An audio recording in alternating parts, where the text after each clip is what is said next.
أنا مش خايف عليك من قلة الأكل في رمضان، أنا خايف عليك من قلة المَيّة. ليه؟ إيه اللي يحصل لو المَيّة قلّت؟ المَيّة لو قلّت لزوجة الدم هتزيد، يعني هيبقى تقيل في الحركة، يعني هيبقى إجهاد وشغل أكتر للقلب. لمّا المَيّة تقل برضه الأملاح بتختلف، وده برضه بيأثّر على عضلة القلب وعلى انتظام النبض. الحاجتين دول بيخلّونا حريصين جدًا في مرضى القلب في وقت الصيام. عشان كده مرضى القلب لازم يستشيروا دكتورهم قبل الصيام.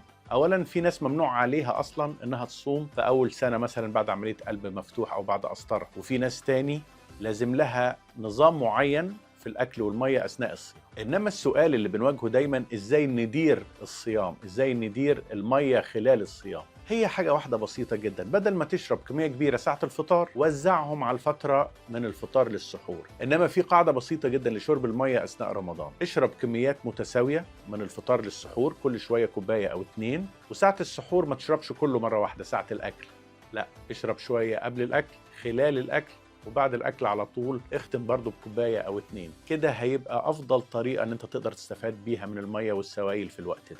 خد بالك مش مهم نشرب قد إيه، المهم نشرب صح. رمضان جوه القلب بنحبه زي ما هو ونحاول نعيشه صح على قلوبنا.